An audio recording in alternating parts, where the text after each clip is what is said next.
This is a presentation of BSRN, Box Studios Radio Network. The Power Play Post Show is on the air, covering minor league hockey since 2003, and now covering the Binghamton Black Bears with news, reactions, and in-depth interviews only heard here. And now from the Box Studios in Kirkwood, New York, here is your host of the Power Play Post Show, Bob Howard. And hello, everybody. Welcome to another edition of the Power Play Post Show. This is the show for January 25th, 2024. This is episode 17 of season number 13 and episode number 402 in the long-running podcast that is the Power Play Post Show. I am your host, Bob Howard. Welcome to the show, everybody. And what an eventful last few days. Since the Saturday game against the Danbury Hat-Tricks, I think for both teams, they are ready to move on from all the drama, I think, that's happened over the past few days.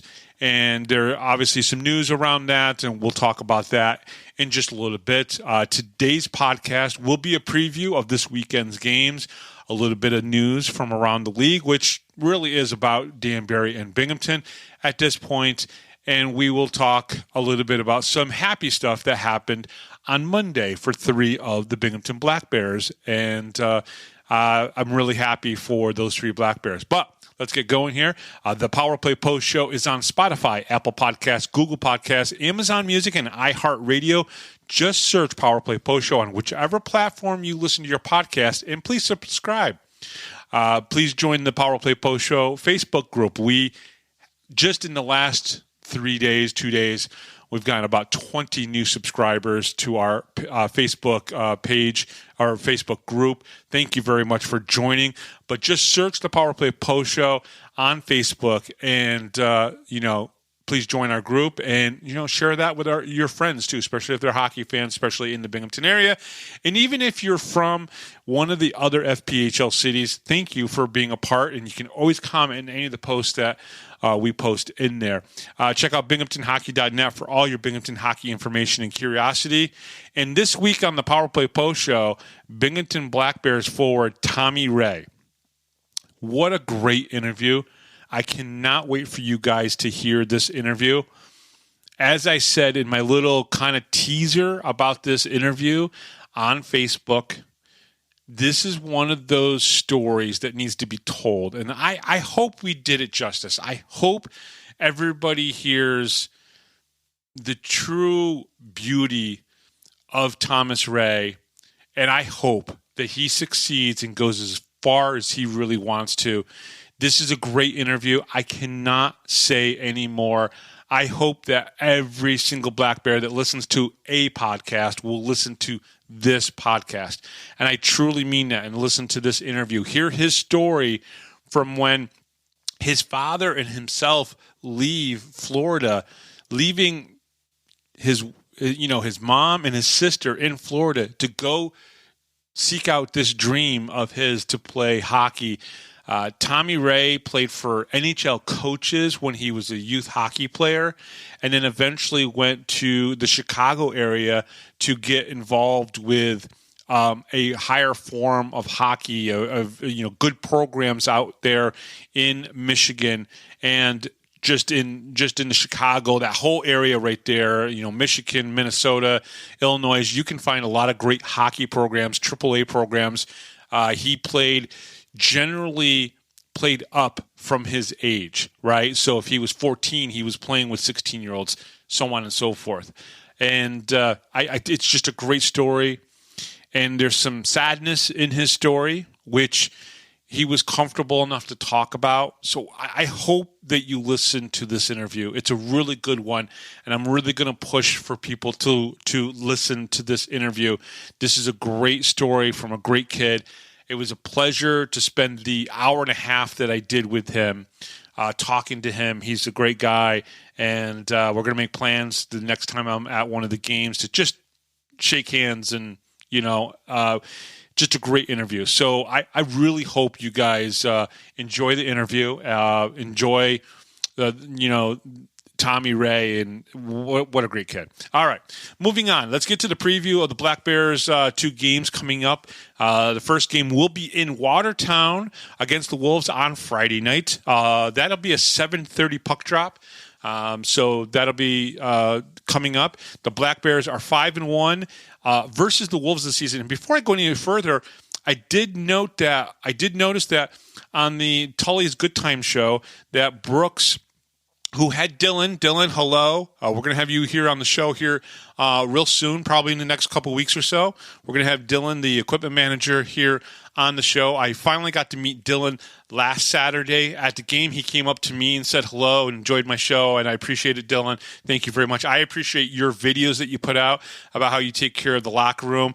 Awesome. I think all the fans do as well. And if you haven't, you got to check out the Binghamton Black Bears social media pages, especially on game days. Dylan releases some pretty cool stuff. He takes video of some of the things that he does. And I think it's great. It's a great insight into what Dylan does as an equipment manager, sharpens skates, gets the locker room ready, jerseys, all that kind of thing, all those kind of things. And the Black Bears have done a really great job of marketing that with Dylan, which is pretty cool. So back to the Watertown Wolves on Friday.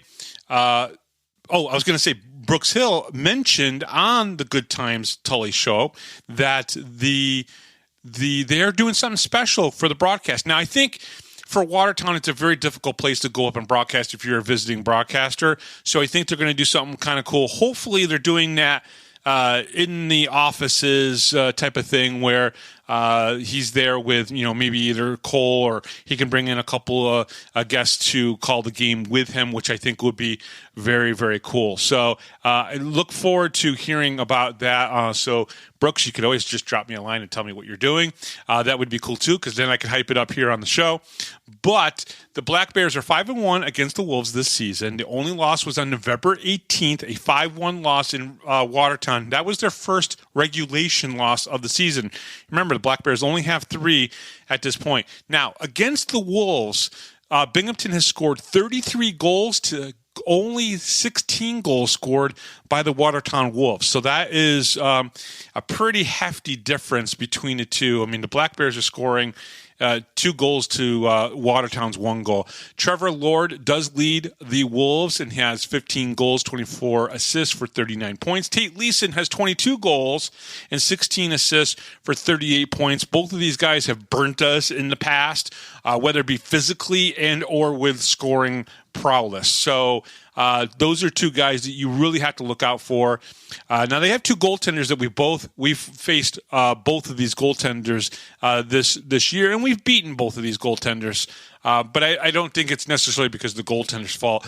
I think Watertown has been in a really crazy state of flux, change, and everything. Josh Rosenwig and, of course, Eloy Bouchard.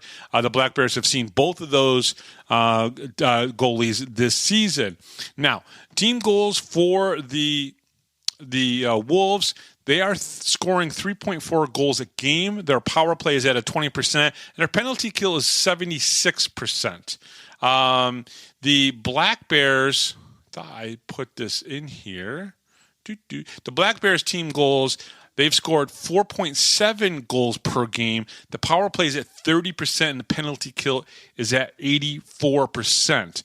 So when you look at the 2 teams, there's no question the Black Bears have scored more. They've scored more on the power play, and their penalty kill is 8% better than the Watertown Wolves. Now, the Watertown Wolves have been in flux. We haven't seen them in a little while, so it could be a little bit different. The Watertown Wolves and the Elmira River Sharks, who was our game on Saturday, played 3 games in 3 nights last weekend, with Elmira getting 2 wins out of those 3. Binghamton split their 2-game series with Danbury. Now, in the standings, Watertown and Elmira are so close to each other. So I think both of those teams are going to be watching both of these games that Binghamton plays against both of them this weekend, because obviously they're trying to get themselves out of the basement. Whoever's in the basement, they're looking to get out of the basement.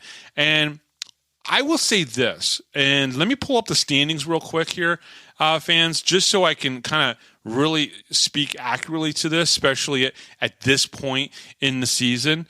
What I really enjoy is that right now Watertown has 10 wins, right? They're the fourth place team.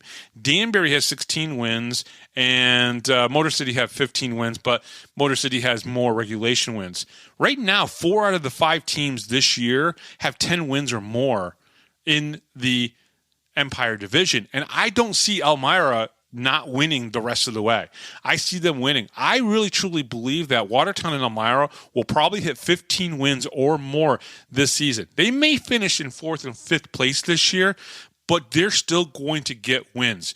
These aren't horrible teams. I think Brian Verbeek, no matter what you think about his tactics, so to speak, maybe sending players out or whatever, and or Tyler Jurich, no matter what you think of these two coaches or these two teams, they're not rolling over for anybody.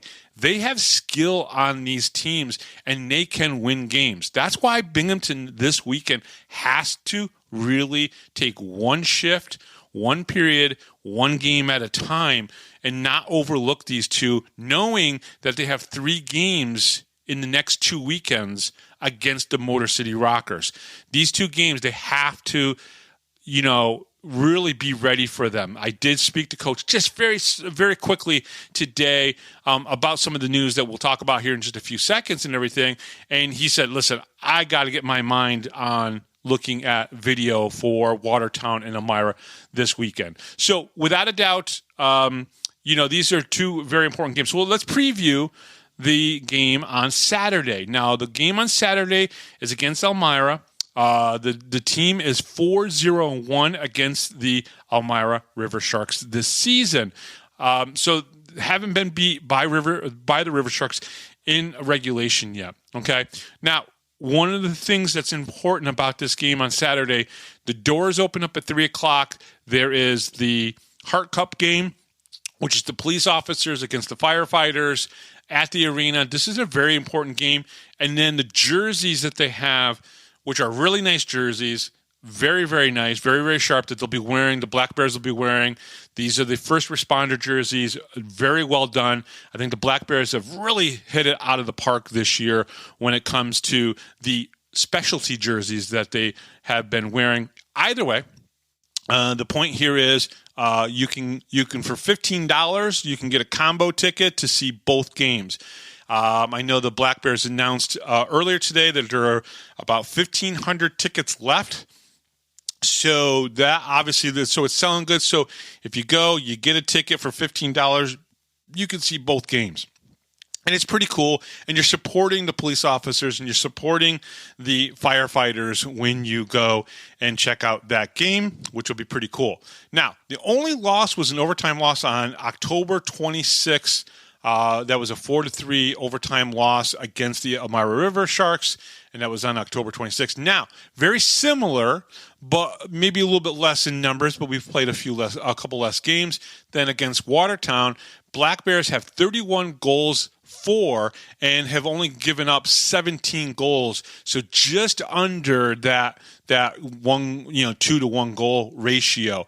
Stephen Klink has 14 goals and 16 assists for 30 points for the Elmira River Sharks, and David Gayet, I probably pronouncing it wrong. I do apologize. 10 goals, 11 assists for 21 points. I haven't heard his name pronounced too many times yet, and I have to hear it a few times before I get it right. Sammy Bernard and Eli Bowers are the goaltenders for the Elmira River Sharks. The Black Bears have faced Sammy Bernard, but we have not seen Eli Bowers. I think he's only got a few games on the season as it is right now. Now, the team goals for the Elmira River Sharks, 3.5. Remember, the Black Bears score 4.7 goals per game, so very similar to Watertown. It's about just over 1.2 goals more than the Elmira River Sharks. Power play, increasingly better, 30% for the Black Bears, and of course 21% for the River Sharks. The penalty kill for the Black Bears is 84%. 10% higher than the 74% for the Elmira River Sharks. But they are making improvements in Elmira. I truly believe it. I believe that Watertown is also getting better. So that's the games this weekend. So just remember, special broadcast from the Black Bears on Friday night, and then, of course, the Hart Cup game on the Saturday before the Black Bears game, and you can get a ticket for $15 that will get you into both games, which is pretty cool. Less than $1,500. I really hope they get 4,000 plus sold for Saturday's game. Keep increasing that attendance and get it back up to where it was last year at the end of the season, about 3,800. Right now they're about 36 plus 100, and I would like to really get to see it back up to the 3,800. Even with the price increase, it would be good for this to happen. All right, so let me discuss in detail the Bryce Farrell and Chase Harwell suspensions and fallout. I was going to go into great detail about this, but I've decided to not do that. I don't want to go overboard. I don't want to react, kind of like I did on Sunday's broadcast, where I kind of got a little fired up and everything. What I want to say about this is, again, as I said on Monday morning in my little Facebook Live thing, this league is very young, and it's not being run by people who I think, well, first of all, I know Don Kernan's been in hockey for 40 plus years. So I know he knows hockey. I think it's tough to make decisions and be a leader in the world of any sort of business when you may only be advised by a couple people. And what I mean by that is, who's really in the ear of Don Kernan, right? You have 11 teams. You have one owner that owns 5 teams, and then you have 6 other board of governors. And one of them is Don Kernan, so you really only have 5 others. I don't know if that's enough people to provide enough insight. Don Kernan obviously needs to have people advise him, right? And I don't mean that in a bad way. I just mean that it's always good to have people that you can go to, get advisement, discuss things, whatever. He's got Dave Jackson. He's got Paul Jean, the head of officiating. Those type of people that could go to him. But at the same time, I think Paul Jean's a little bit too involved because he does get on the ice and whatnot. So I think what it comes down to is the Bryce Farrell, Chase Harwell situation, it is what it is.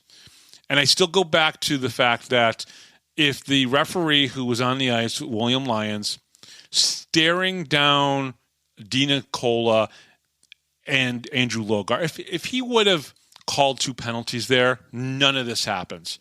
None of this craziness afterwards over the last couple of days would have happened. And there was a lot of people really kind of upset within the whole league in many different places, different levels. They were really upset about this whole situation.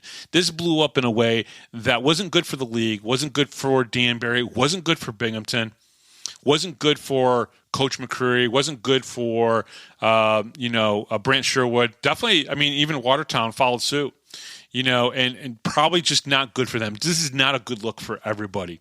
And I think the only thing that's really going to really help this league get better at this point is to not suspend people who cannot directly be pointed to as you're the problem in this league. So what I mean by that is I don't think Brant Sherwood and Billy McCurry are bad for this league. Okay?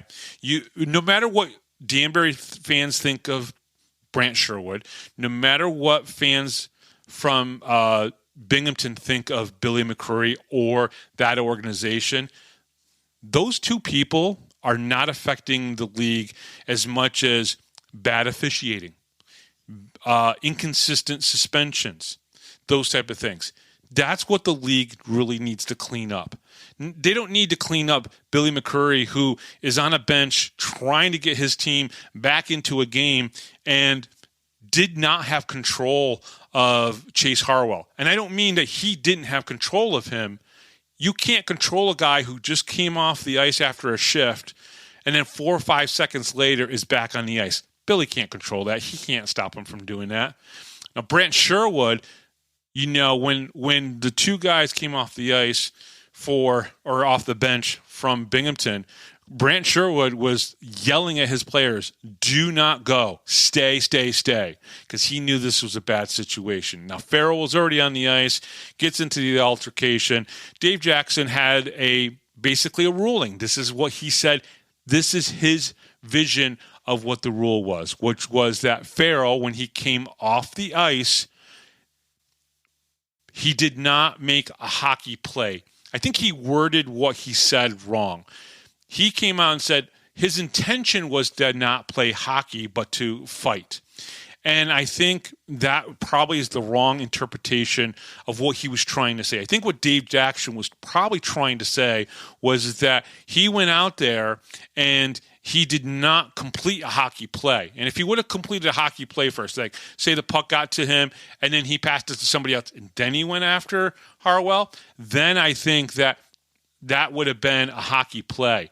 But instead, he goes out on the ice, and as things escalated a little bit more in the neutral zone, he goes after a Farrell. Now, this all happens quickly, 4 or 5 seconds. This type of thing happens, and I think that's the reason why the appeal was not overturned for him. Now, I do have pulled up, and I want to read both of these from the Binghamton Black Bears, their things, okay? So the first statement was from the Binghamton Black Bears, due to the recent suspensions and rule changes implemented by the FPHL, the Binghamton Black Bears have named Tom Reynolds as head coach.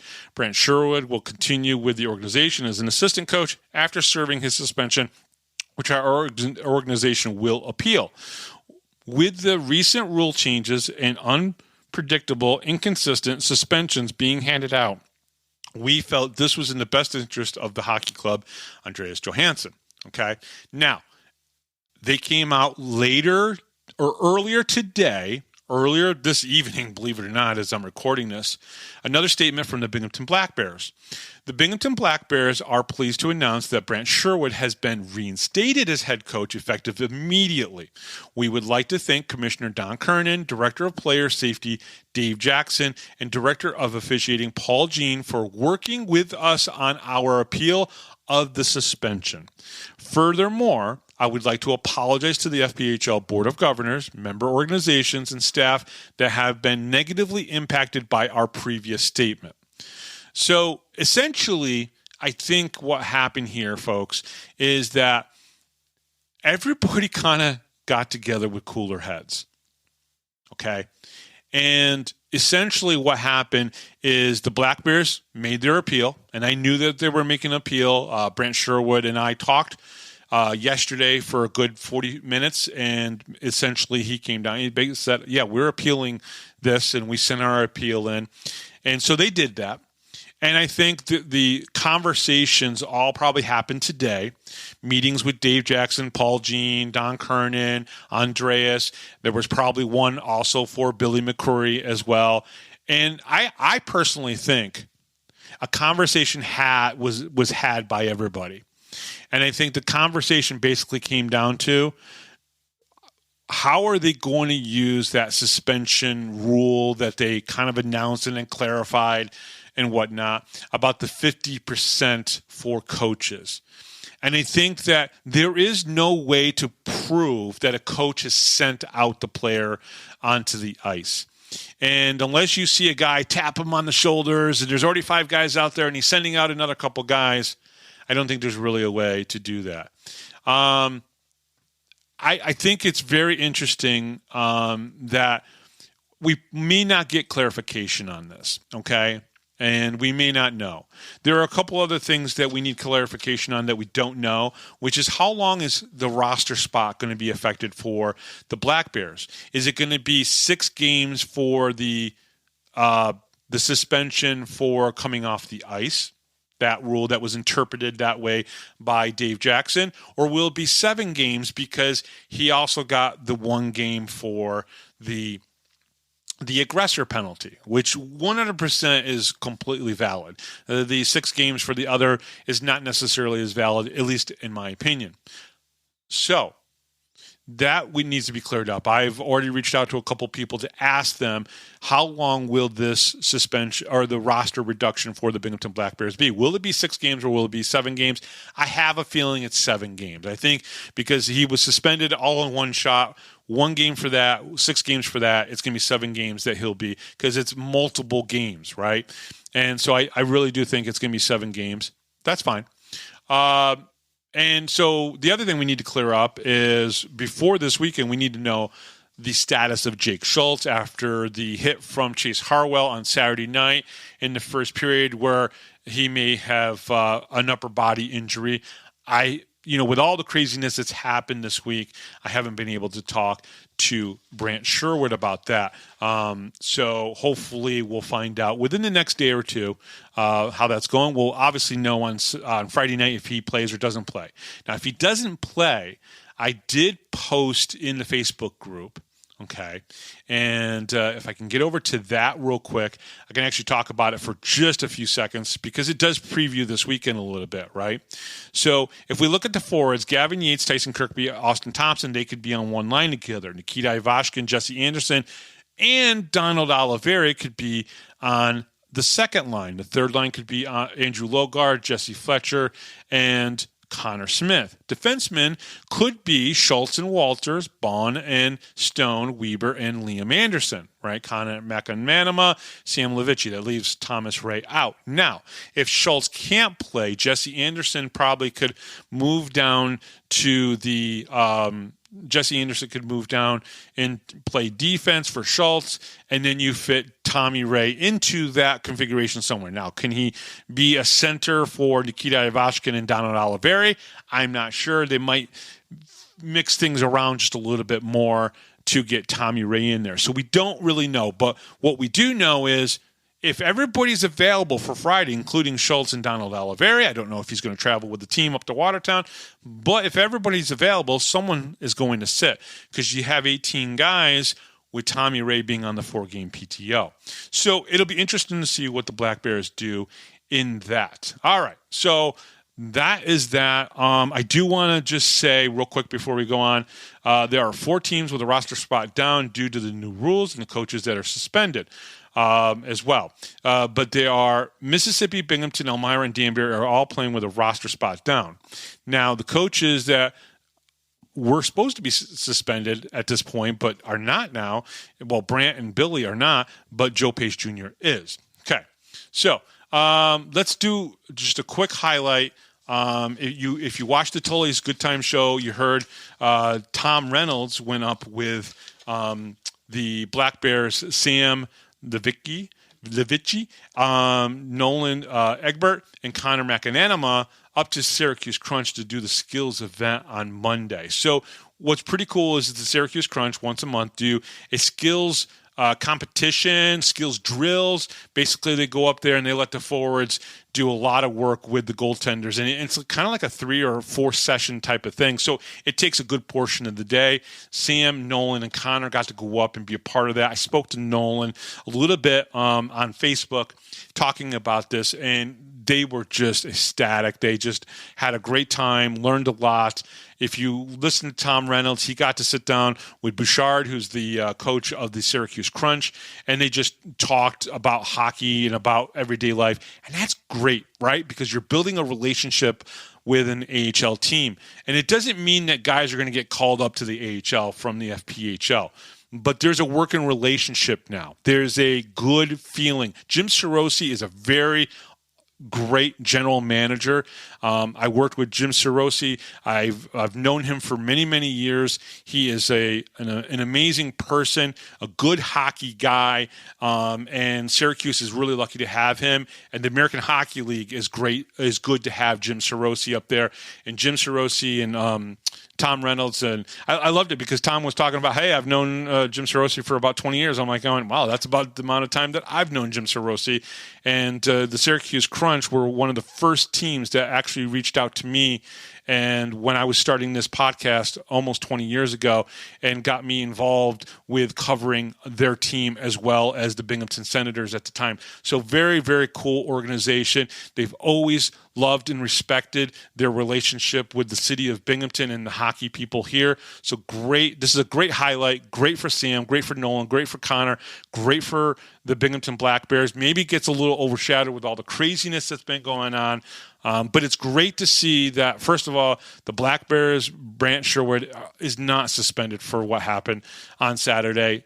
Farrell is still suspended for the 7 games. His appeal was not won. Billy McCreary, he's not suspended. That's great, obviously, for the Danbury hat-tricks, and just good for FPHL. Shouldn't have been done anyways. Okay, so that's all that part of that. Let's get to the Tommy Wray interview. Folks, this is a great interview. I hope you enjoy it. It was awesome to be able to get to talk to him, and I feel like we shared a pretty cool couple moments in this interview. So, nevertheless, here we go. Interview with Binghamton Black Bears forward Tommy Wray. We'll be right back right after this, right here on the Power Play Post Show. Hi, this is Don Biggs from the 92-93 Binghamton Rangers. Hi, this is Brandon Buczynski. This is Grady Wittenberg, the voice of the Binghamton Senators, and you're listening to the Power Play Post Show.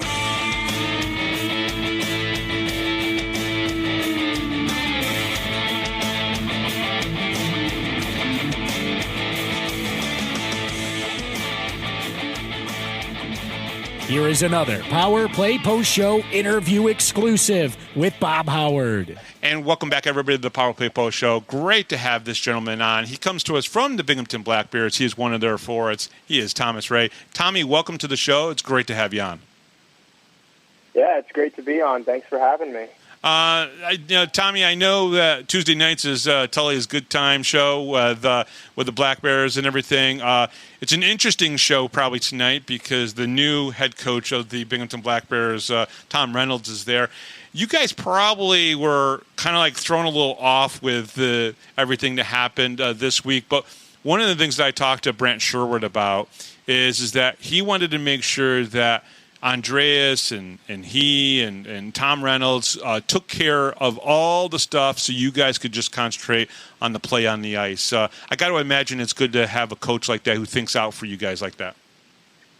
Oh, absolutely. I mean, the way the staff here, the coaches, Dylan, our trainer, and all the other trainers that are going to get mad at me for not saying their names, but everyone has really done everything that they can to make sure that we have everything that we need and that we're in the best situation possible and that we can just focus on what we're here to do, which is play hockey. And that was kind of how he addressed us this morning.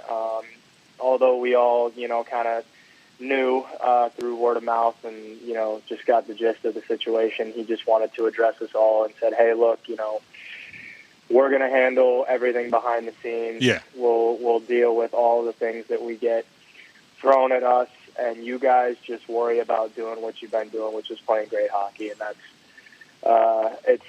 we couldn't be more grateful and more blessed to have them looking out for us in the way that they do. Yeah, I think you guys are in great hands, obviously, with the staff and everybody there. I've talked to Brant many times, and I know he's got a good head on his shoulders and everything he's looking out for you guys. So why don't you tell the fans, if they don't know, where you are from? Because it's not your traditional hockey, state, maybe, so to speak, but tell everybody where you're from.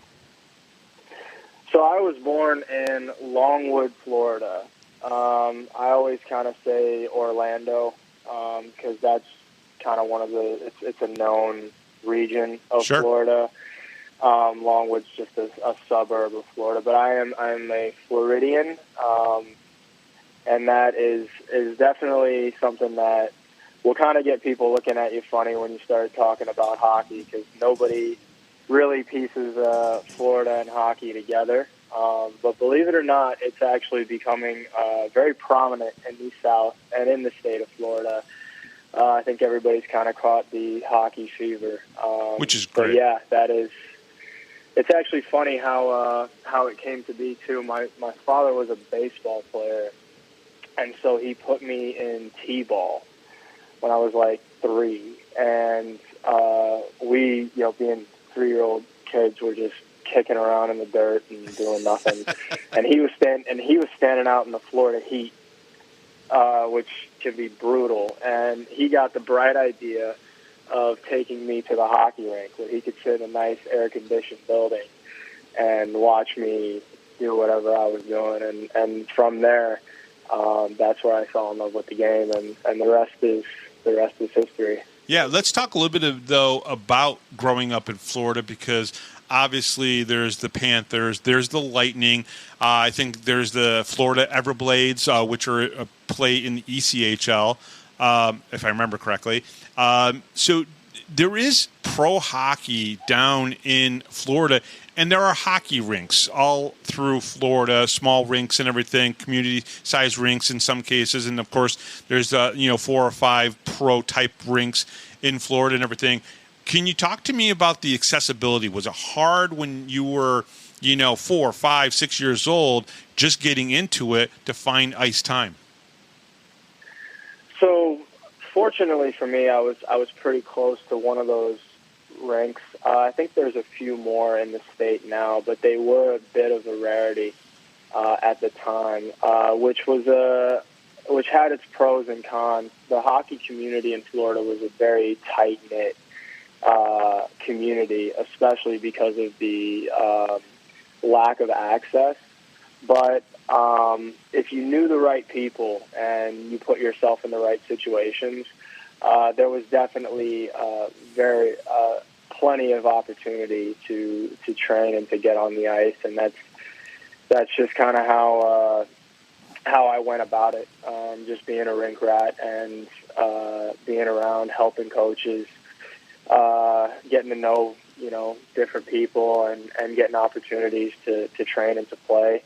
And then it was always kind of a treat when you got to go to one of those big name arenas and practice on their ice and meet some of the players and do those sorts of things. So actually, the rink that I skated at was the home of the Orlando Solar Bears. Oh, okay, yeah. In the ECHL. So, and the Orlando Magic as well. It was kind of like a big hodgepodge there. It was a rink, a gym, very big gym on the other side of the rink, and a hospital, which I think was convenient. But, or ironic for a hockey team to play there, right? Yeah, and you can, on the way over to the gym, you could see, they had this, Orlando Magic set up, and then they had, all these, basketballs and all these shoes, and, you could, stand in them and see how big these guys' shoes were and all that stuff as, a kid and all that. Yeah. And then, there was the Solar Bears, too, and you could catch them practicing every once in a while. So it was their practice facility, and then, they played at the Amway. So it was always fun. Yeah, it's kind of funny. I forgot about the Solar Bears and with them being down there and whatnot. Now, obviously, what kind of hockey teams were you a part of before you made that transition up to Chicago and the Midwest and everything to be a part of the HPHL? What kind of hockey programs were you a part of in Florida? So, growing up, when I started playing for the Orlando Junior Stars. Okay. And that was just, that was right after mini mites, half ice mini mites or whatnot. And then that was my home rink. And then I went to Brandon Ice Arena, which was about an hour and a half away. To play for the Bulls, which was short-lived, but that was kind of what you had to do if you wanted to find good hockey. You had to kind of branch out. So, the next closest rink from the rink that I skated in was in Kissimmee, which was an hour away, and then there was Tampa or Ellington, which, again, you're looking at an hour and a half, 2 hours. Sure. So I actually ended up on a team that was called the Tampa 2000s. It was a birth year team out of Tampa, which was 2.5 hours away from me. Wow. So I would actually get out of school. My dad would pull me out of school early, and I would do my homework in the car on the way to Tampa for 2 hours and then practice and then back 2 hours to get to bed at midnight just to rinse and repeat. And then that team kind of got accused of cherry picking, I guess you could say, players from all over the state. So the league itself, Sehoff down there, banned us from playing in the Florida League. So we became a travel team. And our coach at the time was John Tucker, who played for the Lightning. I think he played for the Sabres as well. And Sure. Mike Pavanka, who played for Caps. So they, through their connections, actually got the Lightning to sponsor us. And that's when we became the Tampa Bay Junior Lightning. And we became a travel team. And we were like the only AAA team in the state besides like the Florida Alliance, which was way down in Miami. And we just became strictly a travel team. We would go to 9-10 tournaments a year, which actually is how I ended up in online school because I was away so much during the school year that they were handing me like weeks of homework that I had no idea how to do because like that's all they could do. They're like, okay, he's going to be gone for 3 weeks. Here you go. And so then my dad got the bright idea of online school so I could kind of get ahead and do that sort of thing. And then after that, played for the back at my home rink for the Junior Knights, which now like they have a club team down there, the UCF, the Knights, and yeah, so I played U14 AA for them, and I was 12 years old at the time, and I was also playing high school hockey. I was playing varsity high school, just kind of as like a fun thing to do at the time. And through clips of me playing varsity high school hockey in Florida at 12 years old and playing for the Junior Knights, got sent to a coach, Greg Nemenko in Chicago, and he invited me up for a tryout, and that's when I made the jump at 13 the next year over to play U16 actually in Chicago. Well, and that's kind of how that all started. Yeah, before we get to that, there's a couple things I got to bring up. You were playing on a AAA team that had a couple coaches that played in the NHL, and they were accused of cherry picking good players, and that's why the one league didn't want you guys in that league anymore.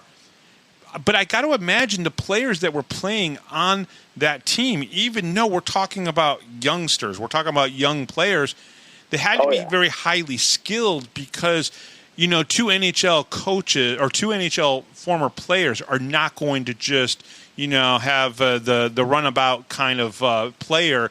They're looking at skilled players, and they're teaching you skills that you're not getting from regular everyday coaches, you know, that never played in the NHL before. So that had to be an advantage for you. Oh, yeah, absolutely. At that age, I can remember learning things that as I'm kind of getting into coaching myself now, you don't necessarily see kids at that age being taught the things that we got taught. I mean, we learned about systems. We learned about traps. We learned about, you know, offensive zone rotations and defensive zone positioning and penalty kill, and I think that's what kind of set us apart, and that's where people kind of had the frustration is, you know, the coaches really treated it like, you know, we're going to build a team here and we're going to win and we're going to teach these kids how to play hockey, and that's kind of, you know, just the approach that they took, and it worked, and you know, because of the what's the word? I mean, I guess the prestige or like the resume that these guys brought to the table. People were willing to spend the extra money and the extra time to go out of their way to give their kids the best opportunity at you know, playing this game and learning from the best. And yeah, I mean, I couldn't have asked for a better situation. And yeah, it was fun. And I know there's a couple of those kids now. One that comes to mind specifically is Mike Pavanka's kid. You know, Jake Pavanka. I believe he's playing in the Coast right now. Sure. Or he might be in the A. I'm not sure. I was looking at his EP the other day, and just kind of checking up on them. And yeah, I mean, kids that definitely had a different level of ability than the average player. Right, without a doubt. And before we get to the Chicago part, but this leads us into really Chicago and what he did for you. How important was your dad in this journey for you when you were a youth hockey player and he was driving you 2.5 hours to go to a practice or to a game? How important was your father just really in your childhood, getting you to become the hockey player that you are today? He was my best friend. I mean, 2 hours back and forth in a car. Yeah. Took me to the rink every single day. He had the ability to work from home, so he was able to just be a complete part of my life. And he did everything, and he was everything. He was the person that supported me in every which way possible. When I was struggling, when I wasn't, he pushed me, and at the time, I didn't necessarily understand it, and when I say I don't mean I understand it in a bad way. It's just Sure. I was just a kid having fun. Yeah. You know what I mean? And trying to be a people pleaser, I guess you could say, in a little bit of a way. You want to make your dad proud. You want to be doing the right thing. So I worked hard, and I was always on time. And he really taught me how to be responsible, how to be mature, how to handle myself, and how to go about something. And it wouldn't have mattered what it was, if it was hockey or if it was anything. He held me accountable, and he made sure that I was doing the things that I needed to do. And he saw something in me that I didn't even know was there from the start. And I think that's why he pushed me so hard, because he knew that I could do something, whatever it was, whether it was hockey, that if I applied myself, I would succeed. And he really instilled that in me. So he's the guy who raised me. Yeah. He's the man who raised me, and I couldn't have asked for a better father. Yeah, you said it in a past tense. Is he not with us anymore? No, in 2021, he had developed a heart condition a couple years prior, and in October of 2021, he passed. He went to bed, and that was that. Do you think about him every time you get on the ice now? Because you're a pro hockey player now, and I got to imagine, just from what you're telling me, best friend and the guy who drove you 2.5 hours to the rink and everything, I got to imagine he would have been very proud to see that you, after you took the break from hockey, to come back and to play and to get on the ice and to score I think you've got 8 goals right now on the season here with Binghamton. I'd imagine he'd be so very proud of you. Yeah, I was actually talking with my girlfriend about that just 30 minutes ago. It's funny you say that, because I was just kind of thinking about, what he would think and, how he would feel and what he would say and right. things like that. But he lost his father at a young age. His dad worked on the deck of underneath of a warship in World War II. Oh, jeez. And he got cancer. Died at 50 years old, which is why my dad was on the older side. Actually had me when he was 49. So when my mom said she wanted to have a kid, he was looking at her with me? Are you kidding? I'm 49. 49, and, exactly. Yeah. I think that's part of why he raised me the way he did, because he was kind of I'm not, and it was kind of something that, he, I don't know what the right word is, but he taught, he's I'm not going to be here forever. Right. And you gotta, there's going to come a time when you need to step up and be a man, and that's, but he one of the things I remember distinctly that he would tell me is that his father talked to him more when he was gone than he did when he was there. And what he meant by that was, like, all the things your parents tell you that you roll your eyes at, and that you're like, yeah, whatever, you just don't want me to have fun, or quit ragging on me, that sort of thing. Right. I know exactly what you're talking about. I was like that with my mom. Yep. But then when you're off and on your own, or when they're gone, and all of a sudden you start telling yourself those things. And you just kind of laugh to yourself, because it's like, that's what my mom used to say. That's what my dad used to say. Yeah. And so it's one of those things where, like, every time I'm on the ice, or every time I'm just going through life, I think about him, and it's like, I can hear him. I can hear him telling me, whenever I make a mistake, or if I, do something that I shouldn't do, or even, if I do something I should do, I mean, like, it's whatever. It's just like, you become more like him in a way. And you start doing the things that you really should have done when they were telling you to do it.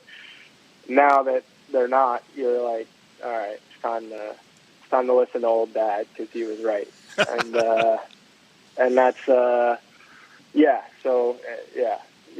absolutely right. I think about him a lot. Well, then he took you to Chicago, which you said that's where he was kind of from, and Bears, Blackhawks. I think you said Cubbies, right?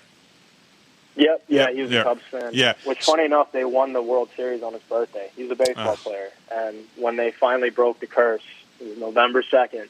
Yeah. They won the World Series on his birthday, which was really, really cool to see. He was happy about that one. Oh, I could only imagine. But he's the one that took you to the Midwest, to Chicago, where you could play in the high-performance hockey league. And can you talk about those 4 or 5 years that you got to play in that league, and how did it help your your improvement on the ice, and just talk a little bit about the high performance hockey league, the HPHL, and what kind of hockey that's like, because it is hockey, it's AAA, and there are players that have played pro from that. Oh, absolutely. It was a different level, and I know saying that it's like, yeah, duh, but it's especially in that league, because there is the Tier 1 league, the AAA league, and you travel around and play those teams. But that league specifically, it was 6 teams at the time. It was the Chicago Young Americans, the Chicago Mission, Team Illinois, I believe Honey Baked, Little Caesars, and CompuWare. And we would have showcases and tournaments with those teams specifically, which tend to be kind of the cream of the crop when it comes to hockey in the Northeast. And they call Detroit Hockey Town, and Chicago as well. And coming out of Florida, I'd kind of hit a ceiling per se. I was playing up a couple levels in Florida at that age, and it just kind of became time where it's like, all right, we can plateau here, or we can take the jump, and I did, and it was a wake up call. I mean, it was really I was a decent hockey player, and I worked hard, and I knew I was going to give it everything I got, and that first couple of months up there was the best time ever, but also like I need to kick it into gear here and catch up. Yeah, because these guys have been playing in this, with the same guys and at this level with these kids for their whole lives, and I'm trying to work my way into the mix, and I'm just this like kid from Florida. So it was definitely a learning experience, and then I found my way, and I actually started to kind of become part of the culture there, and especially in Michigan. And there's even times like people that don't know me from Florida, that look up my EP or anything like that will say you're that kid from Michigan, like you're that Michigan kid. And it's like, well, actually, believe it or not.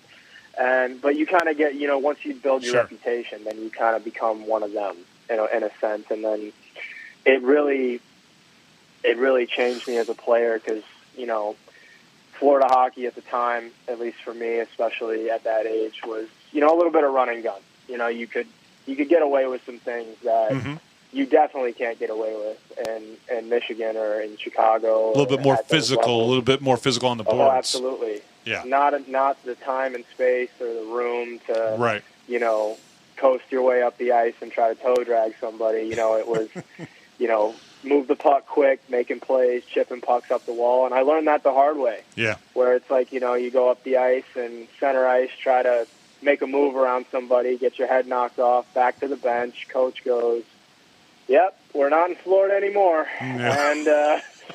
And that was, so that was, it was definitely, it changed me as a player for sure. And I really started to play a different style of hockey. And then, you work what you've got into that as well. You find your moments where you can maybe, dance around a little bit and have some fun. And that's where, I think each player kind of works their unique abilities into the game itself. But yeah, it was definitely something that paved the way for me as far as my hockey ability and the player that I am today. Let's jump ahead a little bit. How did COVID change your life? Because you stopped playing for a couple years and everything. And I know, just from hearing you talk earlier, your dad passed away during that time. But talk a little bit about how COVID, and while you were playing with the South Shore Kings in the NCDC, how that kind of changed your life a little bit. So there was a little bit of a lull in my transition into junior hockey, and a lot of that had to do with my father and his condition. Yeah. And some personal things that I was dealing with at the time, and that had a lot to do with it because it was hard, especially at 17, 18 years old. Your emotions can kind of take hold of you. Oh, yeah. And you don't necessarily have the capacity or the ability to work your way through that in a responsible way, I'll say. Tommy, when I was 18 years old, I was living with my grandfather when he passed away. Trust me, I know exactly what you're talking about. Yes. And so all that aside, he had an operation in Michigan, which bought him some time. And he was actually due for another, and he hated doctors. He hated doctors. He was a stubborn old man. He hated doctors, and he'd do anything he could to avoid going to a doctor. So he was, doctoring himself and trying to beat it on his own. Like when he found out his heart was going bad, he developed AFib, which is like atrial fibrillation, where the heart flutters, so the heartbeat's irregular, and what they had to do was go in and do a cardioversion, where they shock part of the heart and shock it back into rhythm pretty much. But when he initially found out, he was actually going to the eye doctor because his left eye was getting blurry, and they took his blood pressure, which he thought was weird because they'd never done that before. And he did it, and the doctor comes in and says, hey, you need to get up and go to the hospital right now. And he's like, what are you talking about? And he said, your blood pressure is like 240 over, so like it's way past hypertension. Like you need to go. And so my dad, being my dad, went to the CVS and took the blood pressure himself. Of course. And tried to just, whatever. And he changed his diet and whatnot and all. But the damage done was damage done. So yeah. He did his thing. And so my transition into junior hockey, he had just had this operation. And now I'm off, and we're living in hotels, and we're, I'm a suitcase at this point. And I was actually in Wilkes-Barre at the start, in the NA, at the start of the year. But I arrived late due to some issues with everything that was going on, and then ended up in the NCDC with South Shore, and it was looking like I was going to get moved on from there.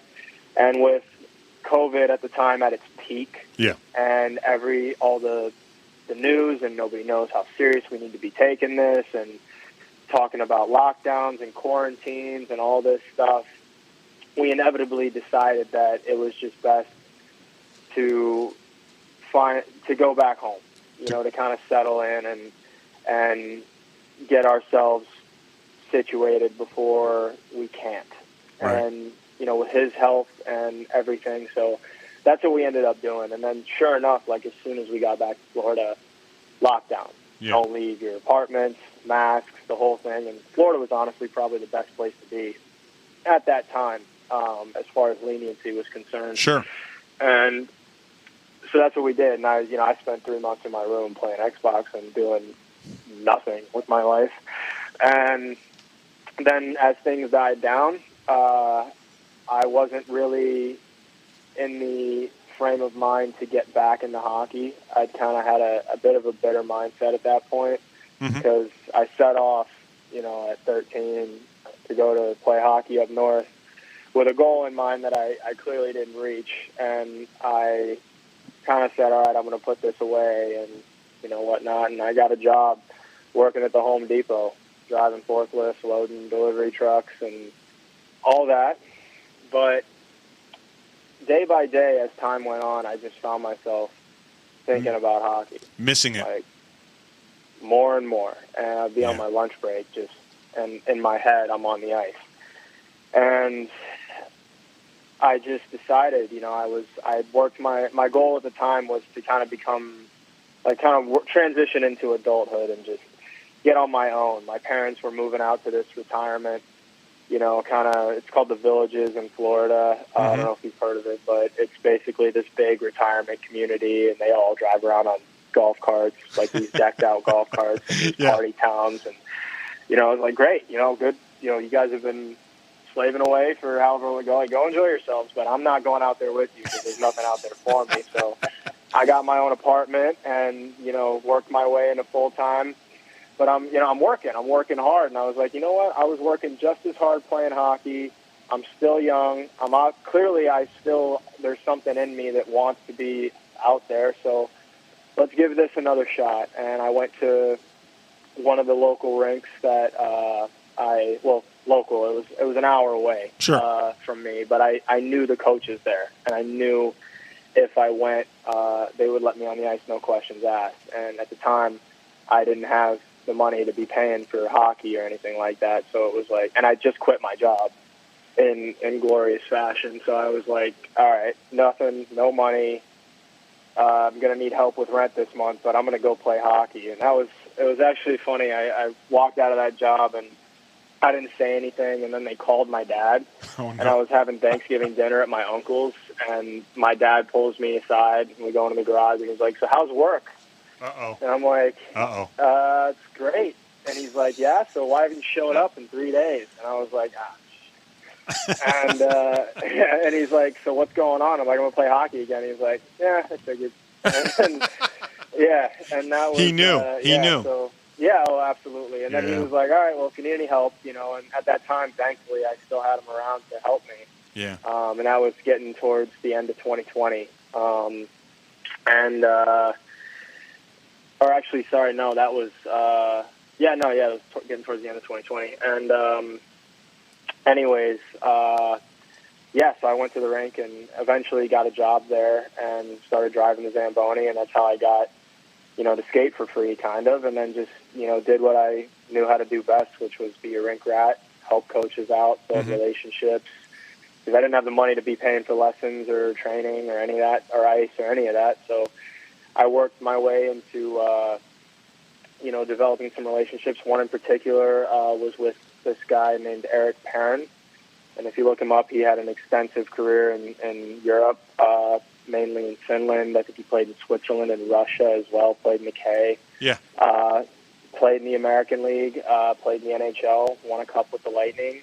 And it was like one of those things like, how did I end up here and how did I end up getting training from this guy? Because I couldn't be more blessed to have had him take me under his wing and really mentor me and help me through all the things that I was going through, which was, the uncertainty of whether I'm doing the right thing or not, and if, I'm chasing ghosts and, that sort of thing. And then my father passed, and, he was there for me when that happened, and, just kind of kept me on the straight and narrow and kept me from falling into the wrong ways and that sort of thing. And that's how I ended up in Binghamton. Through him, he knew Brant's dad, who that's crazy. Lived down in Florida. It's crazy. Like, the hockey world is so small. Yeah, it's insane. And Brant's dad, Michael Sherwood, shot a text to his son, who had just taken the job in Binghamton, and said, "Hey, there's this kid down here. You might want to take a look at him." And that's how I ended up at the free agent camp in Chicago. And I just kept my head down, worked hard, and it's all gone pretty good so far. Yeah, so for some of the old school Power Play Post Show fans that have been listening to the show since 2004, Eric Perrin played for the Hershey Bears in 2003, 2004, and 2004, 2005 before making it up into, he went to the Swiss A League and then went and played for Tampa Bay and Atlanta Thrashers before going back over to Europe again. So we're definitely familiar with Perrin and everything. And that's, to me, that story is just, I've heard it twice now, and it's just amazing to me that someone can be off for a few years and just based on work ethic, knowing the right people sometimes. And I know that sometimes people say, oh, that's a bad thing that you know the right people, but working hard gets you to the point where you know a lot of people and you network and whatnot. Absolutely. And so that's not always a bad thing. So people have to, it's not Kardashian here. It's not like, it's not like Khloe Kardashian and she called up Brant Sherwood and said, hey, give this guy, a chance. This is the hockey community helping each other out, which is, I absolutely love that. So what was the camp like in Chicago? What did you think of Brant and those guys that came out there and worked you guys? So to kind of touch back just for a second on what you said, you're absolutely right. It was hard fought, and it didn't happen right away. Like I said, this was 2021 when I went back to the rink to start playing hockey again, and it wasn't until this year that I got this opportunity. And I had my ups and downs in that rink, training, working with Eric. We had our ups and downs, and it was a labor of love, and I definitely had to prove myself and prove that that I was worth the time that he was, an effort that he put into me. Yeah. And the same thing goes, like you said, for the Chicago camp. I had to prove that I was worth a look, because as far as everybody else was concerned, I'm just this kid that hasn't played hockey in 3 years. And we got guys coming out of college, we got guys coming out of juniors that they've been watching that have proved that they still got it, and that they can contribute. And I'm just this long shot of okay, let's see what you got. And that's what it was. I went to Chicago, and Brant ran an amazing camp.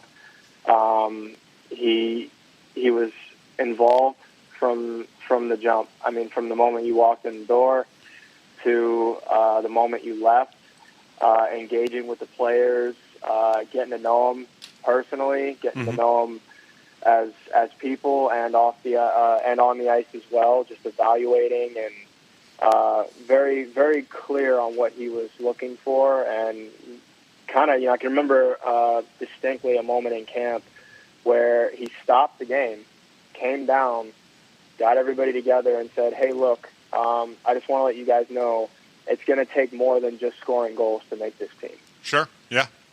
So I need to see you guys step up the physicality. I need to see more. I could go down the list, but he's just like, I need to see you guys do more than just some fancy moves.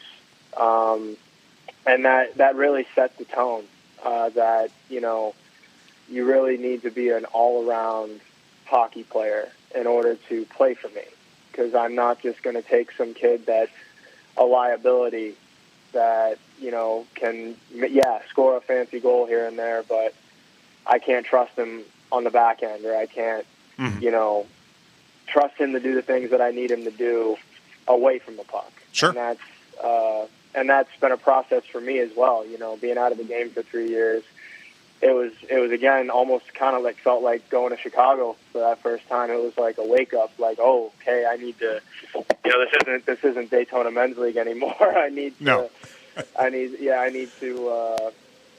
kind of relearn some things in a way, and it's again been a labor of love, and he's stuck by me, and he's kept me true and given me the opportunity to make those mistakes and make up for them as well. You've scored eight goals so far this season, and your role on this team is almost like a Swiss Army knife. You have to do different things, and you know where Brant puts you into the game, whether it's the 10th forward, whether you're on the first line with like a guy like Connor Smith or something to that effect, or you're on the third line with Josh Fletcher and Andrew Logar and those guys. You kind of have to play whatever role they're looking for, and you seem comfortable doing that.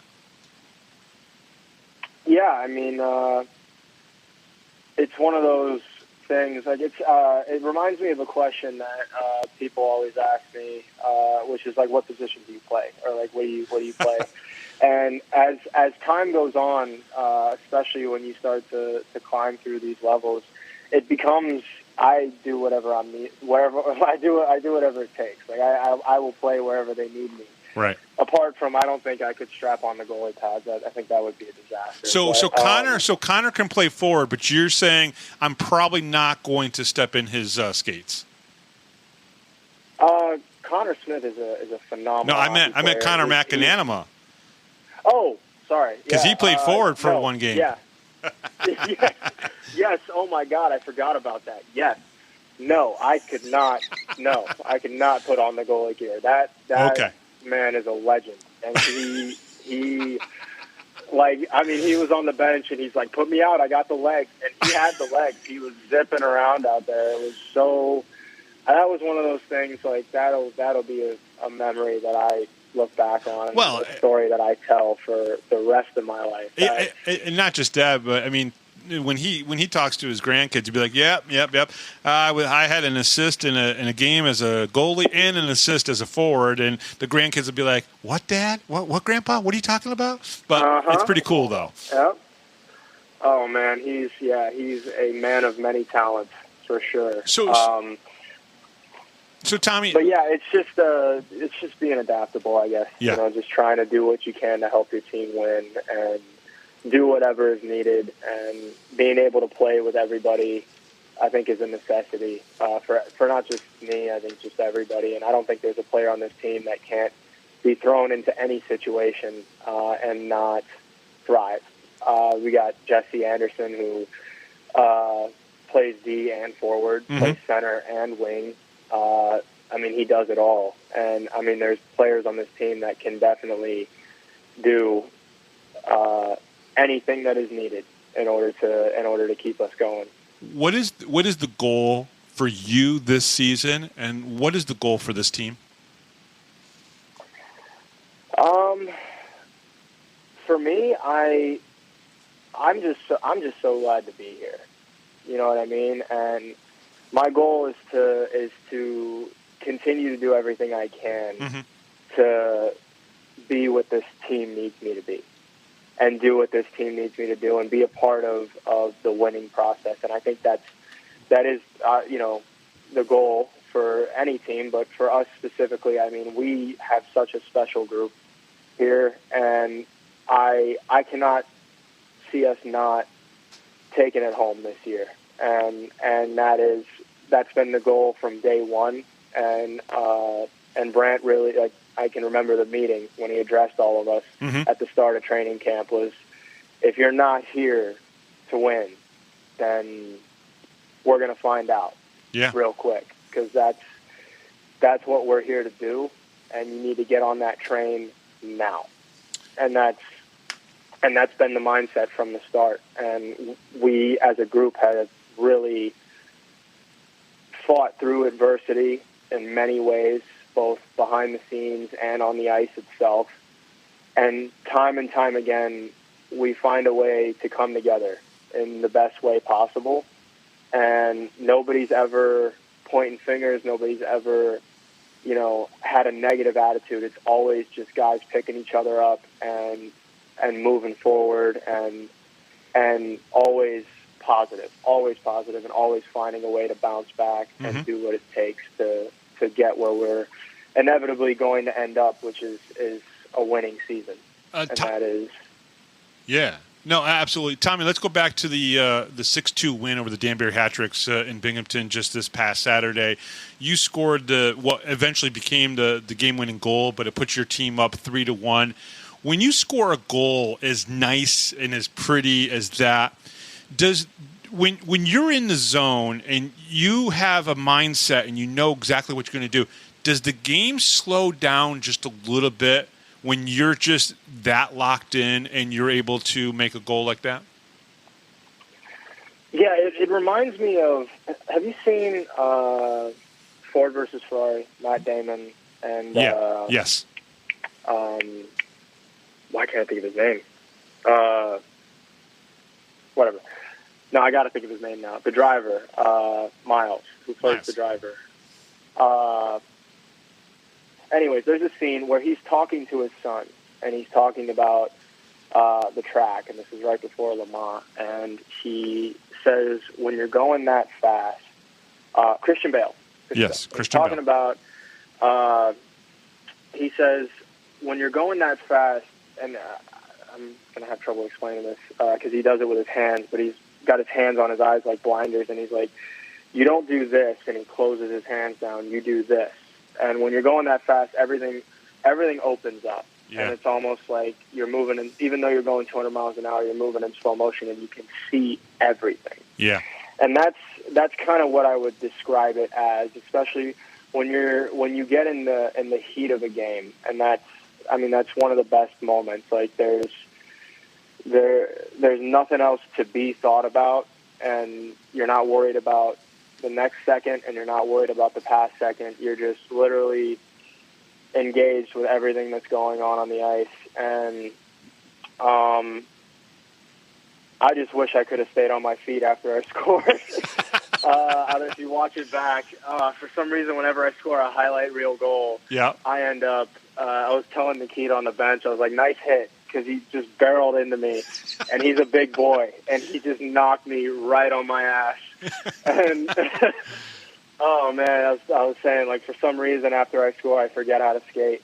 That's okay. Well, you're excited. You're excited. Yeah, of course. But yeah, I mean, it was, and that building too. I mean, our fan base is,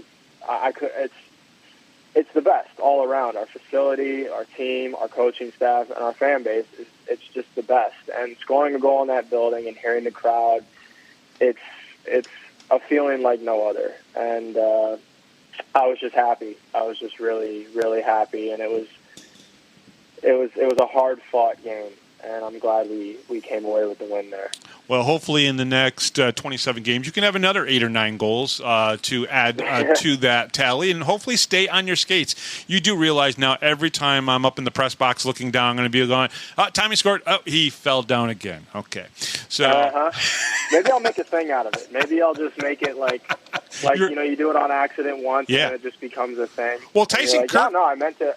Well, Tyson Kirkby likes to go over and pose with his own picture on the ice when he scores a goal. So that's a thing for him, too. So absolutely. It's patented. It's original. I don't think anybody else is ever allowed to do that besides him. Well, does anybody else have their picture on the boards at the moment? I don't think so. So I'm sure they do, but even if they do, they're not allowed to do it. That's his thing. Nobody can do it. He is the captain and everything. Tommy, thank you very much for coming on the show. We definitely really appreciate it. And, again, good luck the rest of the way with the Black Bears. And, maybe as we get closer to the playoffs, we'll get you back on. Awesome. Thanks for having me. This was great. Great. And we'll be right back right after this, right here on the Power Play Post Show.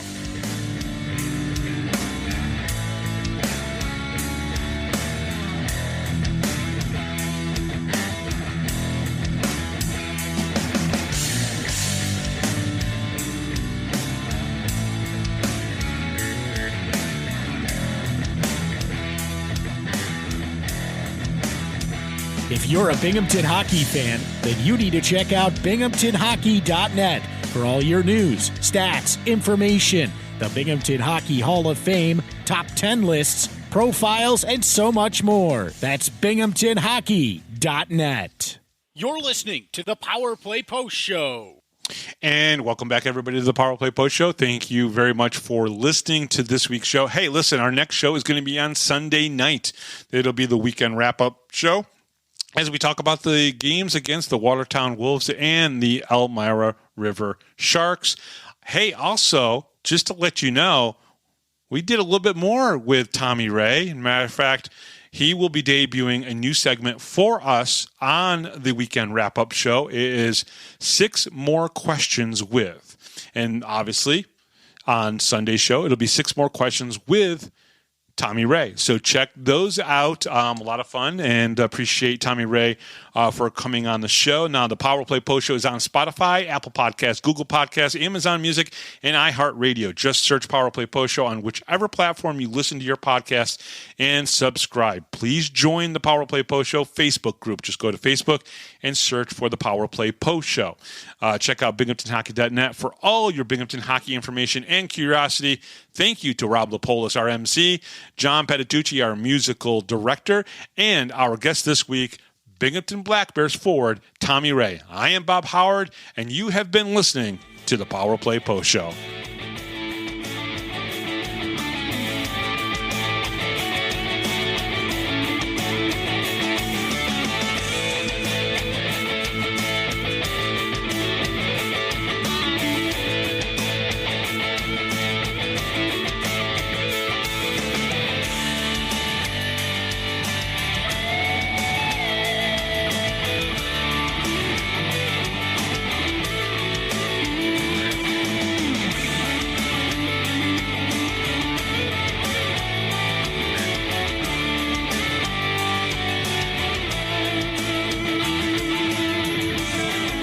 Thanks for listening to this edition of the Power Play Post Show.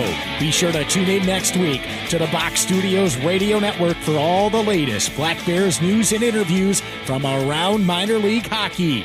The Power Play Post Show would like to thank John Patitucci for all the music you hear